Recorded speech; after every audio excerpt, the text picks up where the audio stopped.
네, 안녕하세요, 여러분. 2주차 강의 시작하도록 하겠습니다.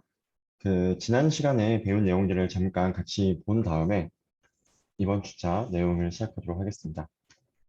지난 시간에 배운 내용은 이제 우리가 프로그래밍 언어를 왜 배우는지를 본 다음에, 그다음에 여기 나와 있는 이제 간단한 파이썬의 기본적인 연산들을 같이 한번 봤었습니다. 그죠? 그래서 이제 뭐 이런 더하기도 봤고, 이런 나누기도 우리가 이제 살펴봤었고, 그다음에 더하기와 나누기를 할 때, 우리가 int로 이제 진행을 할지 또는 이제 float으로 진행을 할지에 따라서 결과값이 달라질 수도 있다는 점을 같이 한번 보기도 했습니다. 그 다음에 이제 우리가 몫을 알고 싶다고 하면은 다음과 같이, 그죠? 슬러시 두 개를 이용해서 몫을 구할 수도 있고, 만약에 나머지를 구하고 싶다고 하면은 다음과 같이 퍼센트의 기호를 활용해서 나머지를 구할 수도 있었습니다. 지수와 같은 경우는 이제 여기 에스터리스크 별표가 이제 연속으로 두 개 붙는 형태로 3의 6승을 표현할 수가 있었습니다. 여기 나와 있는 연산들은 여러분들이 다 알고 계시면은 좋은 연산들이고요. 그 다음에 실제로는 이제 유한하지 않은 이런 나머지, 이런 나누기 같은 경우는 다음과 같이 표현이 된다고 말씀을 드렸습니다. 만약에 우리가 여러 가지 오퍼레이터를 같이, 즉 더하기도 하고 곱하기도 하고 나누기도 하고 한다고 했을 때 어떤 연산을 먼저 할 것인가 라고 좀 고민이 될 수도 있습니다. 일단 기본적으로는 우리가 흔히 배우는 이제 수학에서 배우는 그 우선순위와 동일합니다. 여기서도 한번 보시면 당연히 여기서도 이제 곱하기를 먼저 계산하고 더하기를 먼저 계산하겠죠. 마찬가지입니다. 그런 식으로 진행이 되고 있고요.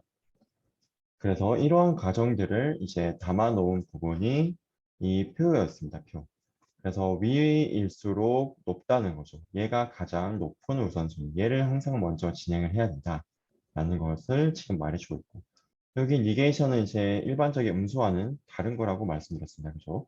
마이너스, 일반적인 그 빼기와는 다른, 정말 그 마이너스 3, 마이너스 5, 그 음수를 표현하기 위함이라고 말씀드렸습니다. 네, 곱하기, 나누기, 그죠? 그 다음에 이제 몫을 구하기, 그 다음에 이제 그 모듈러라고도 부르죠. 네, 그 나머지를 나타내 주는 거. 그런 것들이 있고, 그 다음에 마지막으로 이런 더하기, 빼기가 있었습니다. 그래서 이러한 연산들이 과연 어떻게 진행이 되는가 한번 여러분이 살펴보면 좋겠다라는 얘기들을 했었고요. 그랬을 때 이제 나머지들은 이제 일반적으로 여러분들이 연산을 하시면 될 것 같습니다. 예를 들어서 여기서는 이제 곱하고 더하시면 되고, 그죠? 그다음에 여기서는 자 여기서 뭘 먼저 계산해야 될까? 여기 보시면 익스포넨셜이 여기 먼저 있죠, 그죠? 그러면 3에 그죠? 3에 이제 4승이 되는 거고 곱하기 2가 되는 거고 2 곱하기 3의 4승, 그죠? 그 다음에 5 빼기 이렇게 되겠습니다. 자, 여기 같은 경우는 마찬가지로 여기 나와 있는 익스포넨셜이 먼저 진행이 돼야겠죠. 그러면은 익스포넨셜 먼저 진행하시고, 그죠? 5, 그러면 여기 8이 되겠죠. 그러면 이제 5, 그 다음에 이제 슬러시 2개, 그 다음에 8이니까. 그러면 몫이 얼마입니까? 0이죠. 그럼 0 곱하기 4하면 0이 되겠죠. 그죠? 자, 그 다음에 이제 이렇게 되어 있는 경우는 이제 익스포넨셜 연산 같은 경우는 다음과 같이 되어 있다고 하면은 이제 오른쪽 먼저 계산을 하도록 되어 있습니다. 그래서 3의 2승이니까 9가 되고 2의 9승에서 512가 나오도록 되고 있습니다. 네. 자, 여러분 여기까지 우리가 살펴본 거는 결국 이제 숫자에 대한 이런 연산들을 지금 진행을 하고 있는데요. 만약에 한번 생각을 한번 해봅시다. 자, 우리가 이제 뭐 6 곱하기 3 더하기 뭐 7 곱하기 4 이런 것들을 해요. 지금 하고 있는데 얘네들을 어딘가에 담아두고 싶은 거예요. 그냥 연산하고 끝이 아니라 얘를 나중에 어딘가에 또 한번 쓰고 싶다. 이 값을 46이라는 거를 좀 써보고 싶은데 어떻게 하지? 라는 생각이 들 수도 있습니다. 그죠? 얘를 어디에 담아둘까? 그런 것들을 해결해 주는 게 여기 나와 있는 변수입니다. 변수. 그리고 이제 값을 이제 우리가 이제 지칭할 때 쓰는 것이고요. 이러한 이제 변수는 일단 결론부터 말씀드리면 다음과 같이 우리가 정의할 수가 있습니다. 자, 여기서 한번 보시면 얘가 이제 변수명이 된다고 생각하시면 됩니다. 자, 변수명. 자, 변수명은 어떤 거든 될 수 있어요. 근데 몇 가지 규칙이 있습니다. 몇 가지 규칙. 예를 들어서 숫자로 시작하면은 안 돼요. 요런 거. 숫자로 시작하면 이제 에러가 나고 이렇게 알파벳으로 시작을 하거나 알파벳으로만 구성이 되어 있거나 알파벳으로 시작하고 숫자가 있거나 그러면 가능합니다. 아시겠죠? 네. 그 다음에 이제 몇 가지 또 안 되는 것들이 또 있는데요. 그거는 또 뒤에서 이제 다시 나오게 되니까요. 우선은 여러분이 원하는 변수명을 이렇게 왼쪽에 쓰고 그 다음에 거기에 할당해 주고 싶은 값. 자, 얘는 디그리 셀서스라는 여기 나온 셀서스라는 이제 변수에다가 26이라는 값을 지정해 준다는 겁니다. 자, 그래서 엄밀하게는 두 개가 같다라는 표현이 아니에요. 두 개가 같다는 표현이 아니라 이렇게 주겠다 입니다. 왼쪽에 있는 변수에 오른쪽에 있는 값을 갖다 주겠다. 이렇게 생각하시면 돼요. 마치 화살표로 생각하시는 게 더 편할 수도 있어요. 아시겠죠? 자, 그러면은 이제 어떤 게 가능하냐면, 자, 여기 변수에 26이라는 셀서스에 26이라는 값이 지금 저장이 되어 있습니다. 그죠? 26.0이 저장되어 있고, 그러면은 우리가 이제 여기 이런 걸 계산하게 되면은 여기 자리에 26.0이 알아서 치환이 돼서 들어가요. 그러면 9 나누기 5 곱하기 26 더하기 32의 결과가 나오는 겁니다. 아시겠죠? 그 괜찮으신가요? 네. 그 궁금한 게 있으시면 또 말씀해 주시고요. 이제 우리가 이렇게 변수를 만들어 놓고 여기에 값을 지정해 줄 수 있다. 정리하면 왼쪽에다가 여러분이 원하는 변수명을 넣고 그다음에 오른쪽에다가 값을 넣고 등호로 연결해 주면 되는데 이 등호는 같다는 뜻이 아니라 할당시켜 준다라는 뜻이다를 기억하시면 좋겠습니다. 자, 우리가 이제 변수를 만들었으면 변수마다 자기만의 고유한 메모리 값이 있어요. 주소 값이 있다는 겁니다. 자, 여러분마다 다 제각각의 주민번호가 있죠. 주민번호, 그죠? 주민번호가 있고, 그 다음에 여러분이 이제 뭐 모르겠습니다. 이제 부모님 이제 본가에 같이 계시는 분도 계실 것 같고, 아니면 자취를 하시는 분들도 있을 것 같은데요. 어떻게 됐든 딱 여러분이 계신 곳을 지칭하는 특정하는 주소가 있죠. 또 실제로 여러분이 뭐 배달의 민족이나 그죠 뭐 요기요 같은 회사에서 배달을 시켜 먹을 때 여러분의 집 주소로 배달을 시킬 겁니다. 그러면 여러분의 집 주소로 가지 다른 집 주소로 가지 않잖아요. 그걸 딱 특정되죠. 여기 나와 있는 변수도 마찬가지입니다. 자, 변수도 마찬가지인 게 아까 우리가 여기 셀서스라는 변수에다가 26이라는 값을 줬죠. 26이라는 값을 줬는데 딱 이 과정을 이제 하고 나면은 이제 셀서스는 결국에 다음과 같은 주소 값을 하나 가지게 됩니다. 여기서는 이제 그 id라고도 부르는데요. 파이썬에서는 아이덴티파이어의 이제 약자입니다. 즉 유니크한 거예요. 여러분의 주민번호가 유니크한 것처럼, 유일한 것처럼. 여기서도 이 id는 이 변수명의 유니크한 주소값이다. 라고 생각해 주시면 좋을 것 같습니다. 즉, 이제 여기 디그리 셀서스에 우리가 26이라는 걸 딱 할당을 했잖아요. 26이라는 값을 딱 할당을 했죠. 그죠? 그러면은 이제 26은 이제 여기 ID1을 가지게, 여기 이 아이디를 가지게 됩니다. 아시겠죠? 네. 자, 그러면은 이제 만약에 아까 앞에서 파이썬을 이제 우리가 실행할 때 다음 같은 걸 보게 됐다. 그럼 제가 아까 어떻게 말씀드렸죠? 여기에 26이라는 게 치환이 돼서 들어간다고 했죠. 그게 어떻게 가능하냐? 딱 이제 디그리 셀시어스를 딱 보는 순간 요거에 대응되는 이제 주소값을 딱 찾아요. 아시겠죠? 주소값을 딱 찾습니다. 그 다음에 그 주소값에 저장되어 있는 값을 가져오는 거예요. 자, 그래서 우리가 여기 나와 있는 변수명을 이제 할당할 때는 다음과 같은 과정들이 지금 일어나고 있다는 점을 여러분이 알고 계시면 좋겠습니다.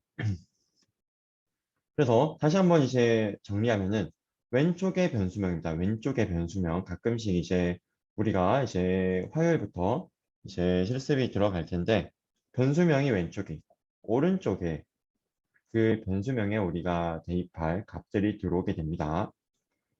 자, 보면은 여기 셀서스는 26.0 더하기 5 이런 식으로 왼쪽은 오른쪽 여기 오른쪽의 값을 왼쪽으로 할당시켜준다.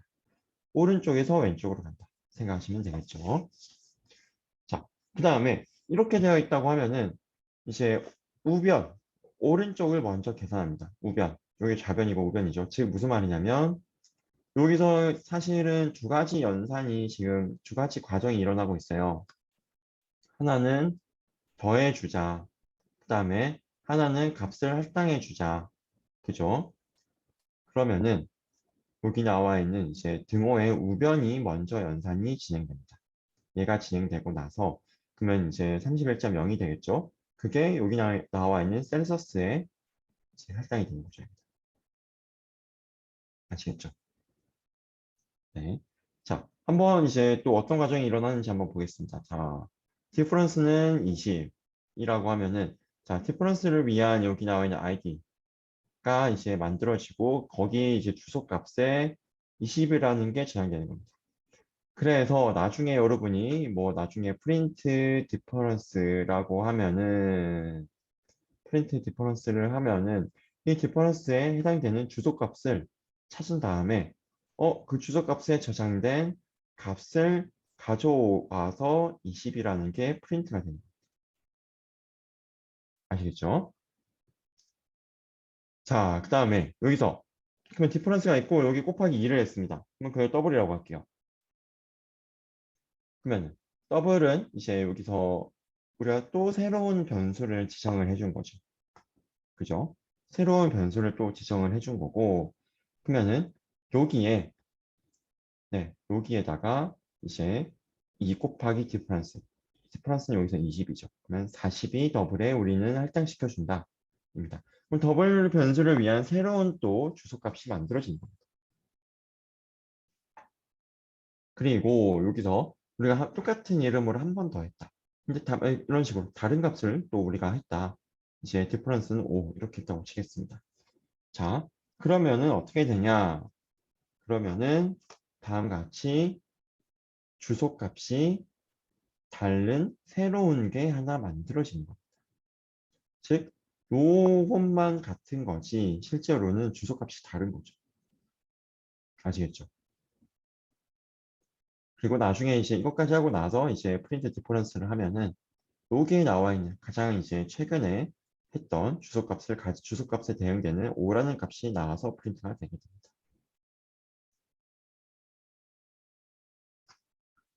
네. 자, 이제 계속해서 한번 쭉쭉쭉 보도록 하겠습니다. 자, 결국에 이렇게 변수에 이제 값을 할당시켜주는 걸 우리는 이제 어사인먼트라고 부르는 거고요. 만약에 우리가 원래 있던 값에다가 20을 더한 값을 추가해주고 싶다. 라고 하면 이렇게 표현할 수 있겠죠. 이렇게 스코어에 50을 만약에 할당하고 싶다. 어사인하고 싶다. 이렇게 하시면 되고. 근데 만약에 스코어에다가 원래 있던 값, 여기서 50이 되겠죠. 원래 있던 값에다가 20을 더한 값을 할당해 주겠다. 라고 하면은 이렇게 즉 완전 똑같지만은 이제 등호 이런 것도 다 똑같죠. 근데 우리가 이제 이런 식으로 써주면 된다. 그럼 오른쪽이 먼저 연산이 일어나서 왼쪽에 할당을 하는 구조다. 또 생각해 주시면 되겠습니다. 또 다른 거는 여기 보면 이제 어그먼티드 어사이먼트라고 되어 있죠. 자, 어그먼트라고 하면은 이제 여러분이 약간 뭐 변형이라고 생각하시면 될 것 같아요. 나중에 여러분들이 그 뭐 머신러닝을 한다고 하면은 데이터 오그멘테이션이라는 말도 굉장히 많이 들어볼 텐데 데이터 오그멘테이션 데이터를 이제 요리조리 변형해 주는 겁니다. 뭐 원래 이미지가 하나 있다고 하면 이미지를 90도 약간 로테이션 시킨다든지. 저 이미지가 자 이제 이렇게 있다고 하면은 이제 이미지를 이렇게 90도 로테이션 시킨다든지. 네, 네, 그림 그리기가 쉽지 않네요. 네, 이런 식으로 약간 변형을 하는 겁니다. 오그먼트라는 뜻은 자 여기서 한번 보면은 오그먼티드 어사인먼트 즉 위에 거를 약간 이제 이렇게 더 변형할 수 있다를 의미합니다. 자 보시면은 스코어 더하기는 20이라고 되어 있죠. 얘가 얘랑 같은 표현입니다. 스코어는 스코어 더하기 20. 얘가 기니까 이렇게 우리가 줄여서 쓰겠다. 이겁니다. 아시겠죠? 자, 그 다음에 이것도. 자, D는 2. 그리고 D 곱하기는 3 더하기 4죠. 그죠? 자, 일단은 다시 한번 기억하셔야 되는 거는 우변의 값이 먼저 연산이 되고 여기가 일어난다. 즉, 일단 얘는 D 곱하기는 7을 한 거랑 똑같아요. 그리고 얘는 뭐랑 똑같냐면은 D는 D 곱하기 7이랑 같아요. 근데 D가 2죠. 그러면 14가 되는 겁니다. 아시겠죠? 자, 얘가 뭐 더하기, 곱하기뿐만 아니라 빼기도 당연히 되고요. 그 다음에 이런 이제 나머지 모듈러 연산도 다 가능합니다. 아시겠죠? 자, 이것도 D는 D 퍼센트 2가 되는 거겠죠. 그러면 7% 2니까 이제 나머지가 1이 되는 거고. 자, 여러분 변수의 이제 할당까지 한번 살펴봤고 이번에는 이제 여러분이 코드를 작성할 때 이제 한 줄, 뭐 두 줄짜리 코드를 당장은 작성을 하겠지만은 여러분이 나중에 이제 그뭐 학년이 올라가면 올라갈수록 보다 더욱더 이제 뭐 복잡한 프로그램의 코드를 짜게 될 가능성이 큽니다. 그렇게 될 경우에는 이제 한 줄, 두 줄로 코드가 끝나지 않고 굉장히 길어질 수가 있는 거죠. 그 다음에 더 나아가서 여러분 혼자서 작업을 하는 게 아니라 다른 사람들과 나눠서 작업을 하게 될 것입니다. 그렇게 되면 여러분의 코드를 다른 사람에게 소개해 줘야 되고 다른 사람의 코드를 여러분이 읽고 또 이해할 수 있어야 됩니다. 그러면은 어떻게 될까요? 만약에 아무런 설명 없이 뭐 이런 코드들로만 채울 수 있다. 그러면은 이 코드가 어떤 걸 하는 코드인지 이 코드를 대체 왜 작성한 건지 알기가 어려울 겁니다. 그래서 우리는 설명을 이렇게 달아놓습니다. 아, 자, 여러분 한번 보시면은 뭐 이것만 있다고 하면은 아니 212가 뭐고 32가 뭐고 5가 뭐고 9가 뭐지? 이걸 대체 왜 하는 거지? 라는 생각이 들 겁니다. 근데 만약에 이런 설명이 들어있으면 아, 이 코드는 212도의 이제 화씨를 그다음에 섭씨 온도로 바꾸는 코드입니다. 라고 적혀 있는 거죠. 아, 그러면은 요게 지금 화씨 온도고 이거 자체는 이제 화씨를 섭씨 온도로 바꾸는 공식이구나. 로 알 수 있겠죠. 그래서 이렇게 여러분이 코드를 작성하실 때 이러한 이제 코멘트, 주석이라고도 많이 말을 하는데요. 이러한 코멘트를 많이 이제 다시는 게 좋겠죠. 이제 뭐 의미 없는 거를 많이 달라는 게 아니라 정말 이제 중요한 부분 이제 반드시 잘 다셔야 될 거고요. 이렇게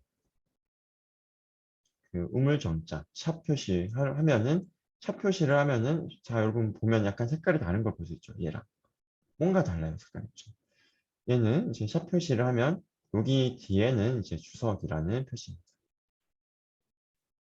자 그리고 만약에 우리가 설명할 게 많다 한 줄로 끝나지 않는다 그러면은 이렇게 점점 여기 나와 있는 이제 그 따옴표 3개로 우리가 여러 가지 주석을 작성할 수 있습니다.